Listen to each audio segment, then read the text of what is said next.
আজকে আমি এখানে লুচি বানানোর জন্য 3 কাপ ময়দা নিয়ে নিয়েছি। এর মধ্যে আমি দিয়ে দেব সামান্য পরিমাণ কালো জিরা, পরিমাণ মতো লবণ।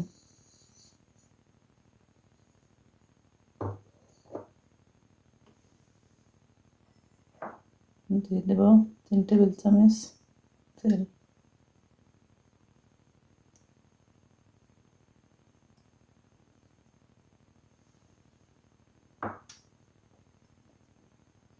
এগুলো দিয়ে ভালোভাবে মিক্স করে নেব। তেল দিয়ে মিক্স করে নিয়েছি। এখন আমি কুসুম গরম পানি দিয়ে এটাকে চেনে নেব।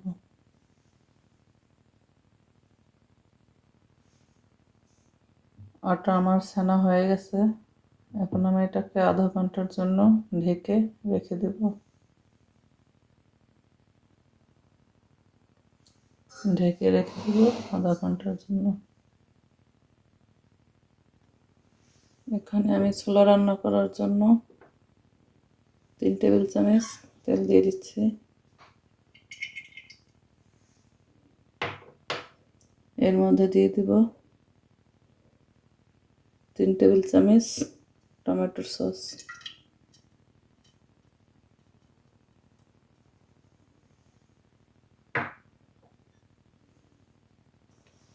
এখন আমি এর মধ্যে দিয়ে দেব হাফ টিস্পুন মরিচের পাউডার, হাফ টিস্পুন হলুদের পাউডার,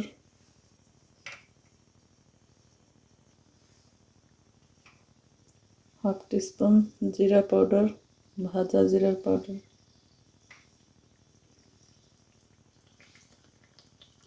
দিয়ে দেব হাফ টিস্পুন চাট মশলা।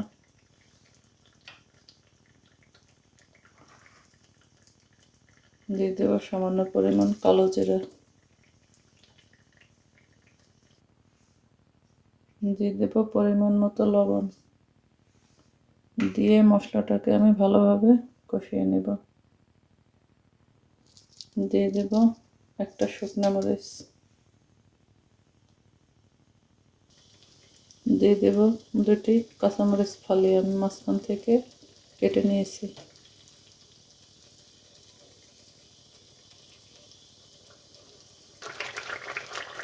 এর মধ্যে দিয়ে দেব সামান্য পরিমাণ পানি, যেন মশলাটা লেগে না যায়। আমি এখানে সিদ্ধ করা পটের ছোলা নিয়ে নিয়েছি। ছোলা আমি এখান থেকে কিছু ছোলা হাত দিয়ে এভাবে ভেঙে দেব।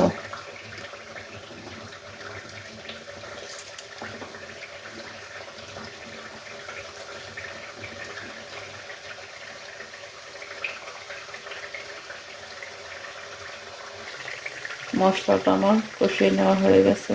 এখন আমি এর মধ্যে ছোলা দিয়ে দেব।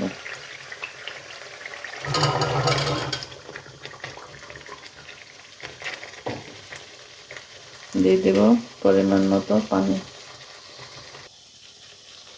ছোলাটাকে মিক্স করে নিয়েছি মশলার সাথে। এখন আমি এর মধ্যে দিয়ে দেব পরিমাণ মতো পানি।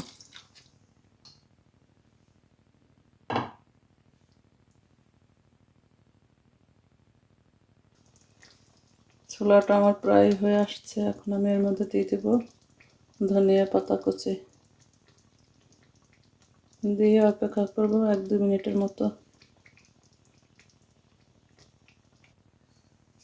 ডোটাও আমার একদম রেডি হয়ে গেছে।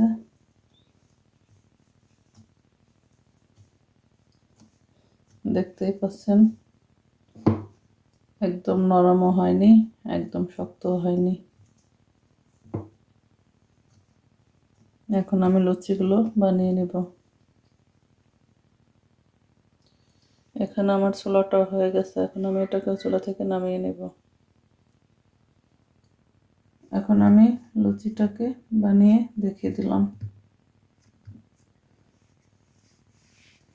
এইভাবে এখন আমি সবগুলো লুচি বেলে নেব।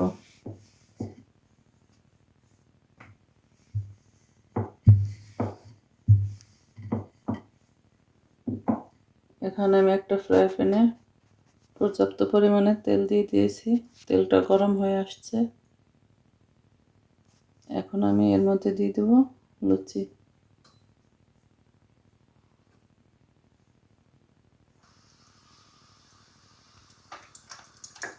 এইভাবে এখন আমি সবগুলো লুচি তেলে নেব বানিয়ে।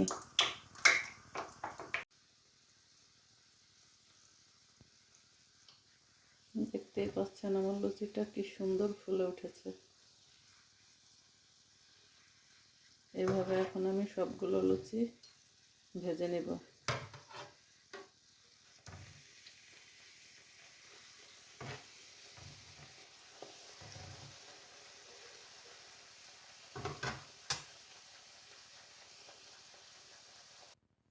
রেডি হয়ে গেল লুচি এবং ছোলার তরকারি।